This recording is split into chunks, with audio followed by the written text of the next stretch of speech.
Volodymyr Zelensky, president of Ukraine, plans to force Russia into a peace plan. If that sounds a little odd to you, there's a good reason for it, because it is odd. If it sounds familiar to you, it should, and I'm going to show you why in a minute. But first of all, let's look at some of the recent things here. He was talking, I guess, earlier today about the fact that he's got a team in Washington getting ready to talk about Ramstein. І за підсумками сьогоднішнього дня я очікую звіту нашої команди, яка зараз працює в Вашингтоні після початку роботи з військовими та військово-політичними деталями плану перемоги. Особливо важкими залишаються Донецькі напрямки, і ми постараємось переконати партнерів у Рамштайні, що потрібне відчутне посилення наших можливостей, наших позицій. І саме зараз, протягом осінніх місяців.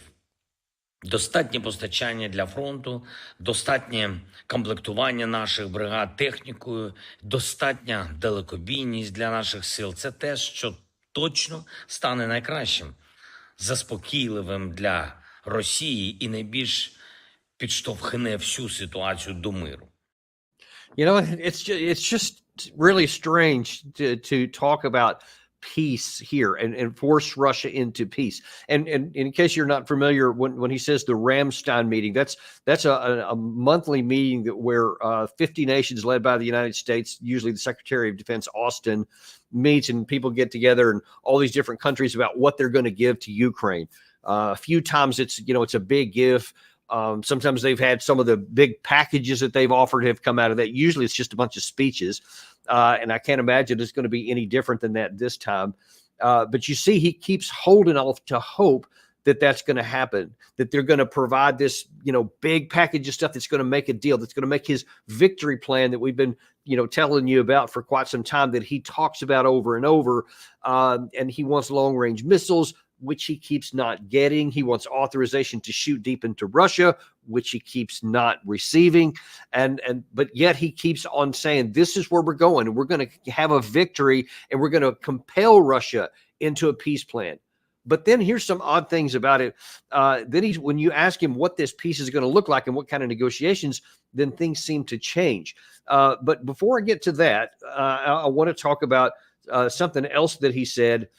Actually, no, I'm sorry. I'm gonna go ahead and change the order here because this will work better. Gary, show me what I want to pull up, the one from 24 September, because here it is. He's going to talk, and this was, by the way, prior to going to the UN General Assembly in New York in late September, where he was going to give his version of this, victory plan to the President Biden and make the big UN general speech. But when he was specifically asked by ABC News, what are you willing to do to have this negotiated peace? Watch what he doesn't say here. Your victory plan, does it include negotiating with Russia? And how can you trust someone? It's not about negotiating with Russia. No, it's about, like I said, it's a bridge to diplomatic way how to stop the war. The bridge is a plan of victory or victorious plan. It's a strengthening of Ukrainian army and Ukrainian people. Only in the strong position we can push Putin to stop the war, diplomatic way. And only with a strong position we can speak. That's why we're asking our friends, our allies to strengthen us. It's very important. What sense does that make? Just in the context of that one clip there. She says, what about the negotiations with Russia? Because that's going to automatically imply a give and take. And what are you willing to give in order to get the end of the war? And he says, no, there's no negotiation. And then yet in the end of the clip, but just seconds later, he says, well, we want a diplomatic end. Well, that is negotiations. That's what diplomacy is. It's negotiations where two sides discuss and they give, they take, they ask, and they have counter asks, etc., until you have these negotiated, until you have an end. But he, on the one hand, says that we want a negotiated settlement, a diplomatic end in his terms, and he can only do that with strength. And even just categorically speaking, if you want to have a good negotiations, you want to do it from a position of strength, but that still implies negotiation. That's still to enable negotiation. But instead, He's just talking out both sides of his mouth at the same time and getting nothing in return. So, as you may recall, he came to Washington, D.C. Last July, and he wanted guarantees on NATO enlargement so that he would be, have some sort of timeline on when NATO would come into his country, and he wanted long-range missiles. He left without either. Then when he comes back to New York last month, he wanted the authorization to use these long-range missiles into Russia again, and he wanted more promises from many other allies about giving him more stuff. He left without either. Now then he's back again, back into his home country.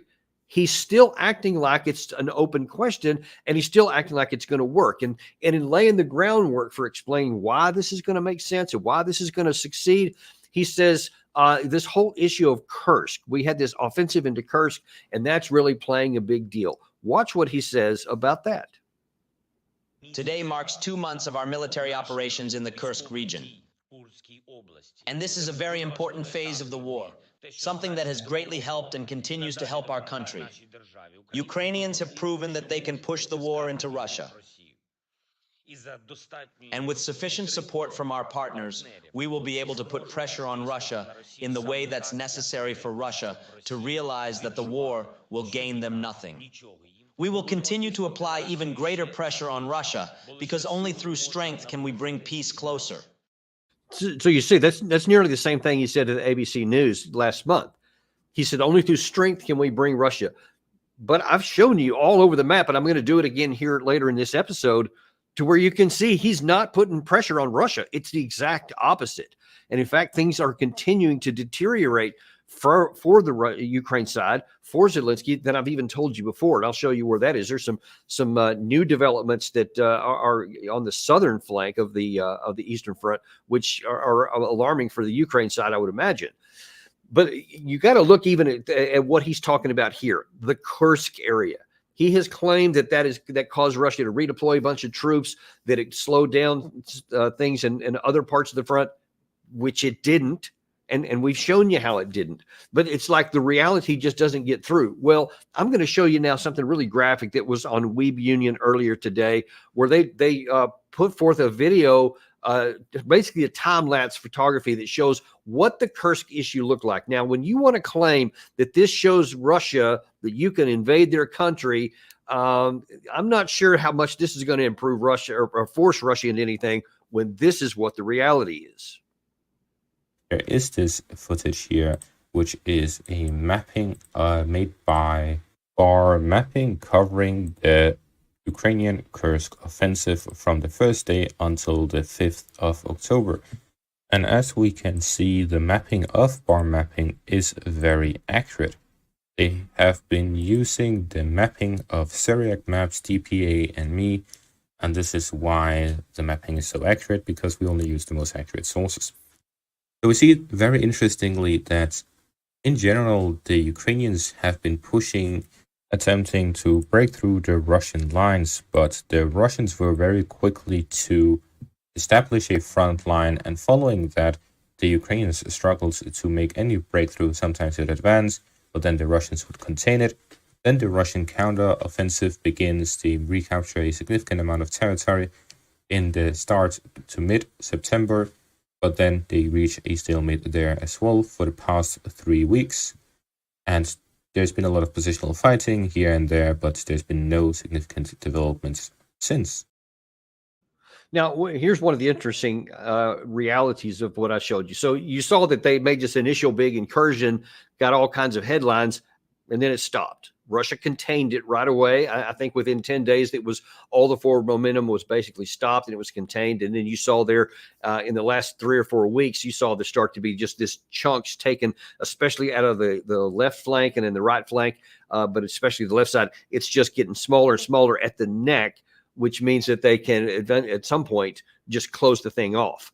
But here's the interesting thing. Whether this was intended by Russia or not, the net is that by keeping this incursion open and the constant requirement to have to send all kinds of ammunition, food, supplies, water, other kind of maintenance requirements for the troops that are in there constantly new troops in to take care of the casualties that occur, get the casualties out, get them back to medical. It's an enormous drain on the logistics chain for the Ukrainian side. And they continue to have to put more and more ammunition, more and more weapon systems, and of course, more men just to keep open what they have there. And while they can, on the one hand, claim, well, but that requires the Russians to as well, the Russians are on their home turf. They're not going to go any further. The Ukraine side isn't. So Russia is content to right now to not risk their troops that much, but continue to pound it. So they do expend a lot of artillery ammunition and rockets and drones and the like, but they've got them. They have them to use, and they're not risking their troops that much. But the Ukraine side has no such luxury. They don't have anywhere to go. The firepower, according to recent reports, is about 10-1 on the Russian favor there. So why would they risk that any further with their troops? They're not in a hurry. But the Ukraine side continues to lose more and more valuable men that they just don't have to throw away. And as I've said many times before, that means that they're not available elsewhere in the front. But this also highlights a bigger issue.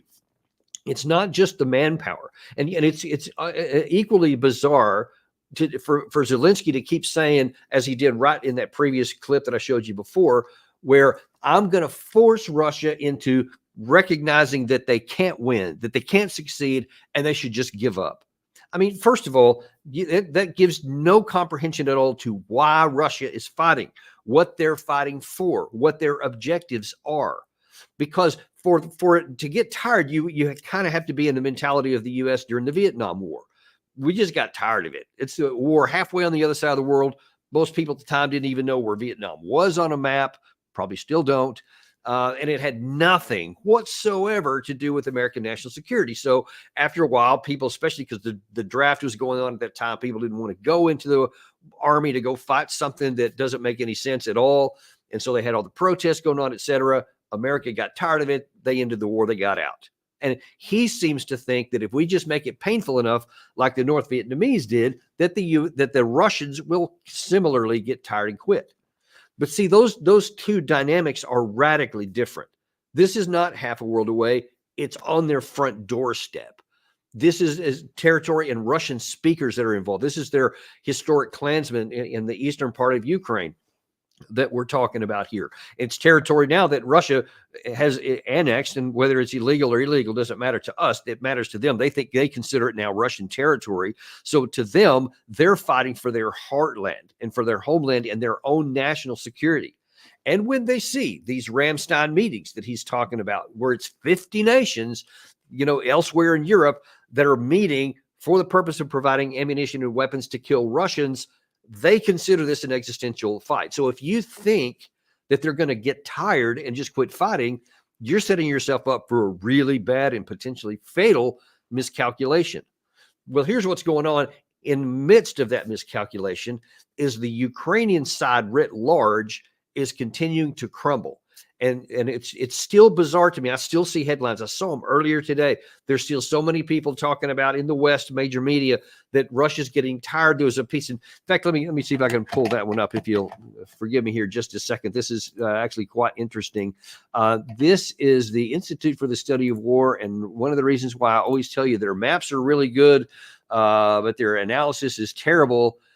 So again, this is the campaign assessment. They publish this every day, one day late. So this was published today, but it's as of the 6th of October. So as of yesterday, here's what the key takeaways is according to the ISW.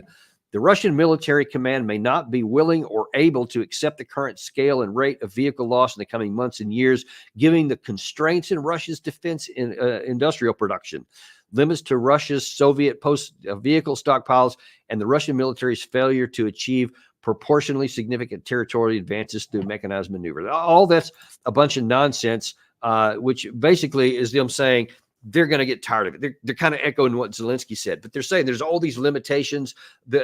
How many times in this war have you heard somebody say, and we posted here periodically, that Russia's running out of missiles, they're running out of manpower, they're running out of vehicles, etc.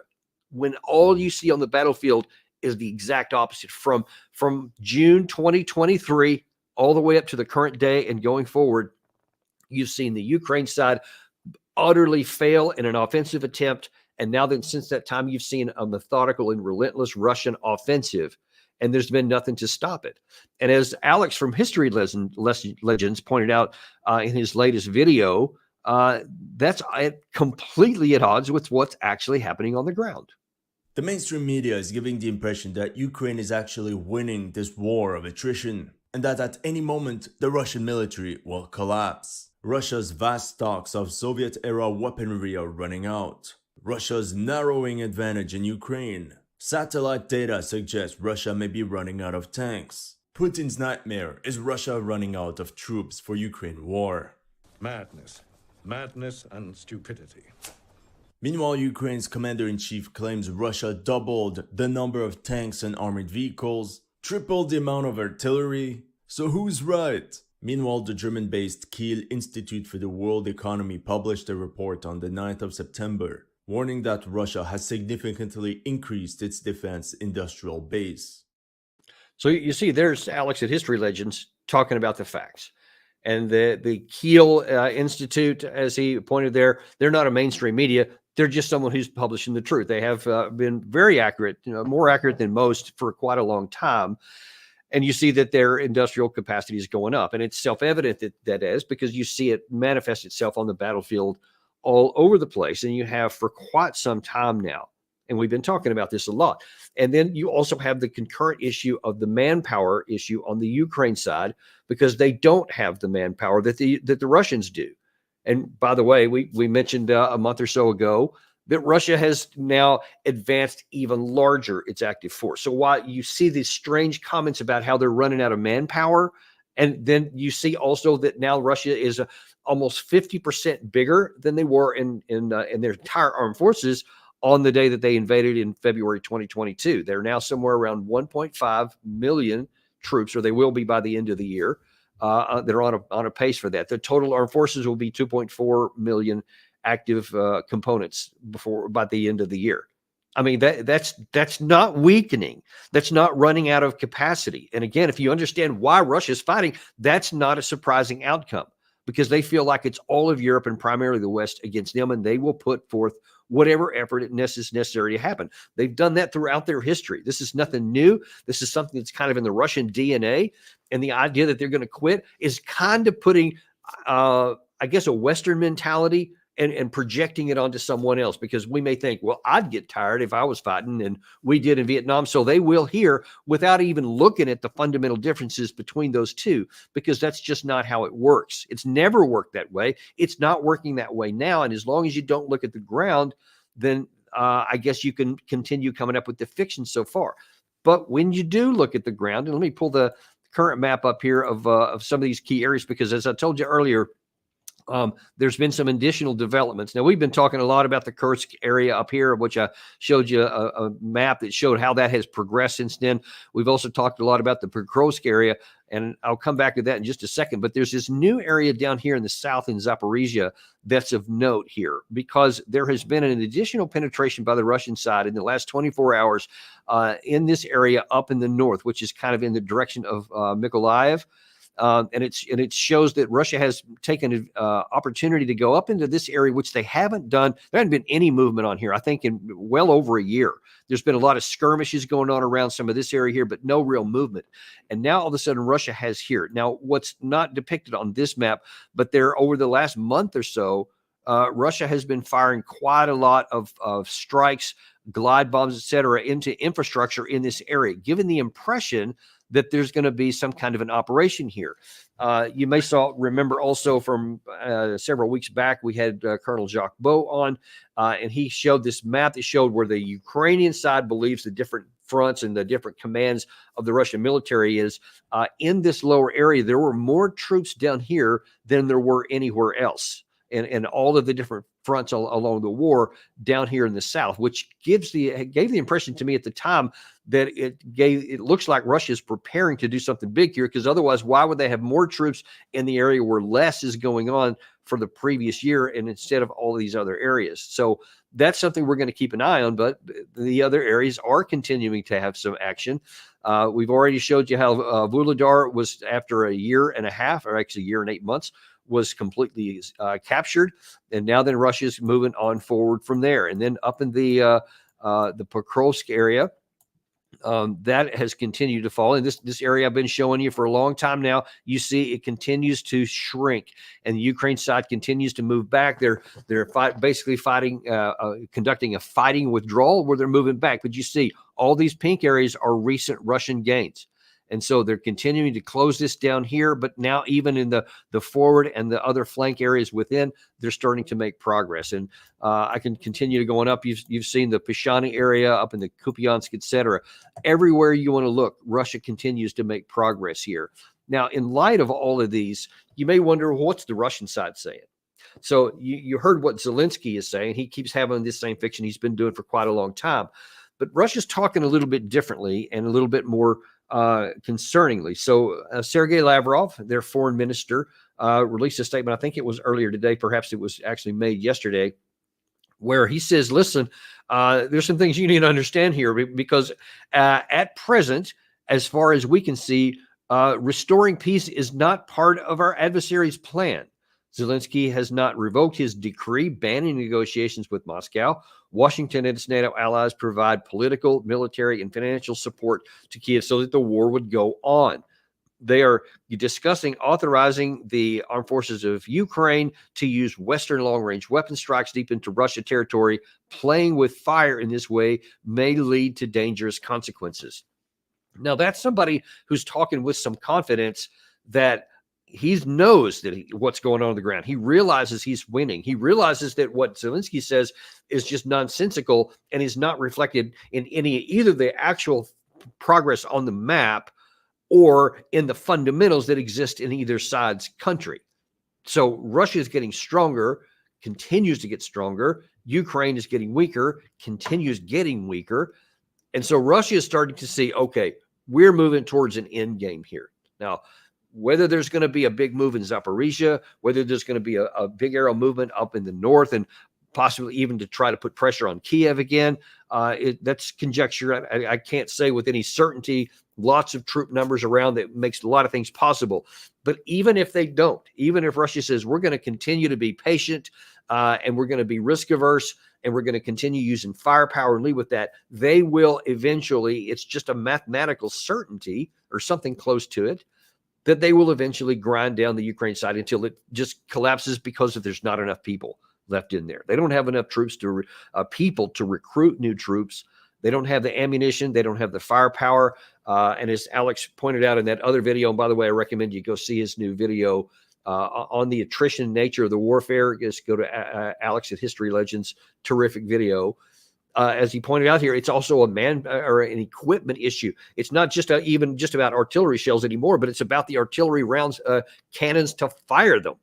So even that has been attrited, and the Western folks just don't have enough. So every way you want to look, there's not a path to it. So Russia's thinking, okay, either we make a negotiated settlement now under terms that are beneficial to Moscow, but still not draconian to the Ukraine side, or they're going to go on to a military success. They're going to go on to a military solution where it won't be a negotiated settlement. At some point, it'll just turn into terms of surrender. Now, Lavrov went on to say that there actually are terms available, and here's what they are. He said Russia is open to a political diplomatic settlement. Again, this is just recently. This statement was just made. That should remove the root causes of the crisis, he said. It should aim to end the conflict rather than just a ceasefire. Russia's plan, the Newsweek went on to report that Russia's plan would mean that Ukraine ceding the substantially Russian-held province of Donetsk, Kherson, Luhansk, and Zaporizhia, which were formerly annexed by Moscow, and also includes Crimea. That's self-evident. That'll never come back. Russia, seized by Russia through Annex 2014. Kiev must also agree to abandon its quest to become a NATO member. Now, this is not actually materially different than what Putin offered in June. I think it was June the 14th. We have previously showed that, where he made a very similar comment that that's what he's willing to do. So I'm actually a little surprised that they would pull that back out again, because after Ukraine invaded the Kursk area with that incursion, in the immediate aftermath, they took it off the table. Putin says, we're not going to talk about it anymore. The deputy foreign minister, Rybkov, also said that deal's off the table. But now here, Lavrov is putting it back on the table. Now, the wisest thing that Ukraine could do, the wisest thing that the United States could do, is to take that deal. It makes enormous sense, because the realities are there is no path that Ukraine will ever reverse the power dynamics that are at play that have been building up over years. There's just no way you're going to do it. It's not even in a time frame. It's not even if you had more time, you could. There's not enough time to avoid being destroyed. That's what I'm trying to get through to you. It's now to the point to where Ukraine is fighting for its existence and its survival, and it can't fight that on a battlefield. It can only fight it in the diplomatic way. It can have a negotiated settlement. It's on the table right now. And lest anybody think that time will work out, that if we just have enough of these Ramstein meetings and enough time keeps going on and we keep now getting our ammunition ginned up and we'll be able to send more over there. Here's some more realities. This is not in a vacuum here. We had earlier today, we were talking about the Middle East and how it's like on fire right now. And we're all waiting to find out what Israel's going to do, because that could expand that into a major, major war in the Middle East between Israel and Iran, and possibly Israel, Iran, and the United States. We could get dragged into it.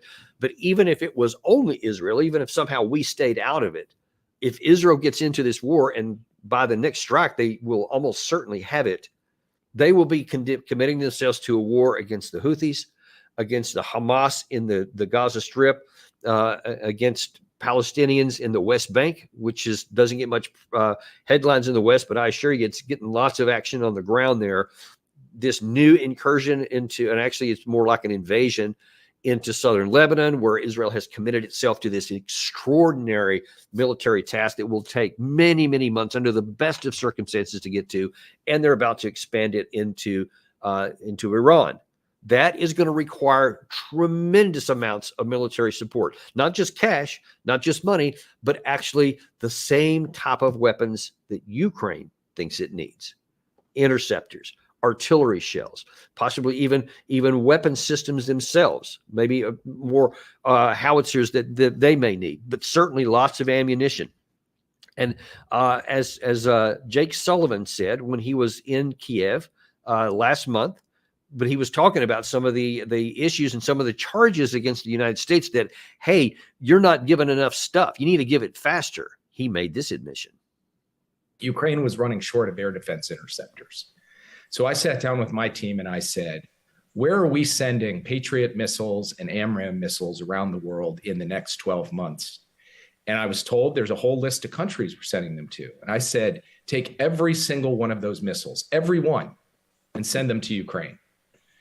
That was not an easy thing to do. It required us to get our allies and partners to come along. Frankly, it required our bureaucracy to come along. And we are currently working on a substantial package, pulling together a range of different capabilities that we are going to try to get out the door before the end of this month. And certainly we did come across, I think, $8 billion. There's a lot of things we offered there.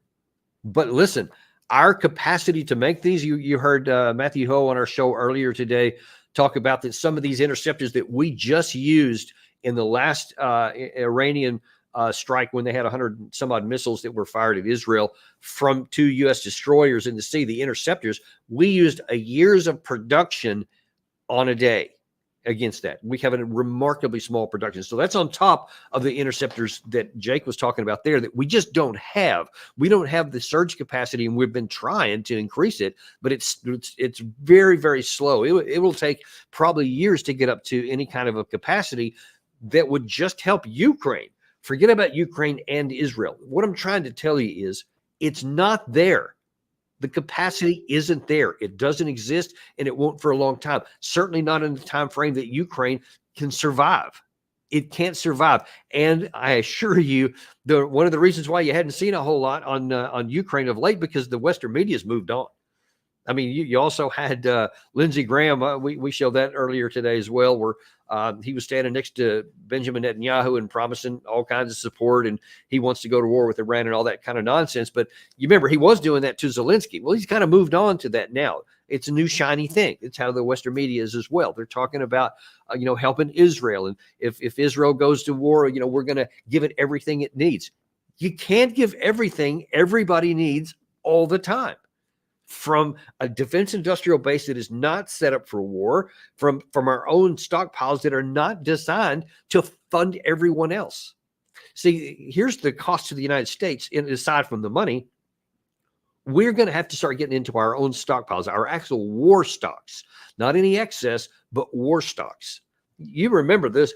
There was some American generals that were warning about this by the end of 2022.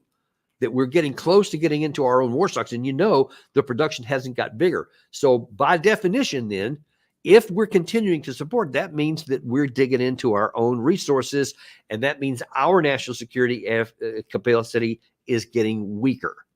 So if we should get sucked into the war with Iran, whether we should get sucked into a war with Russia, or God help us if we get sucked into a war with China in the Indo-Pacific anywhere, we are in a world of hurt because we just don't have the capacity even to defend ourselves in a sustained war.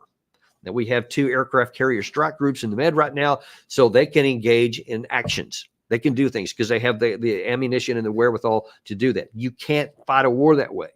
You have to have sustained capability, and we don't have it. So the absolute rational, self-interested thing we could do is to recognize the truth and say, all right, we need to end the war in the Russia-Ukraine. We need to end the war in the Middle East because we can't fight one. And then work. I'm sorry, thought we lost something there. Back. That's what the United States should do. That's what rational thinking would do. That's what the facts on the ground demand. So I hope that we figure that out pretty quick and don't keep going down these bad paths that are unsustainable, not for ourselves, not for our allies. Thank you very much for being with us today. We really appreciate it. Ask you to like and subscribe, and we will look forward to seeing you on the next episode of. Oh yeah, of course. Let me not forget that we have George Galloway tomorrow. We've been trying to get him for months and months, and extremely happy about that. It's going to be a remarkable episode. Do not miss that. 12 p.m. Eastern time tomorrow. George Galloway, and we'll see you then on Daniel Davis Deep Dive.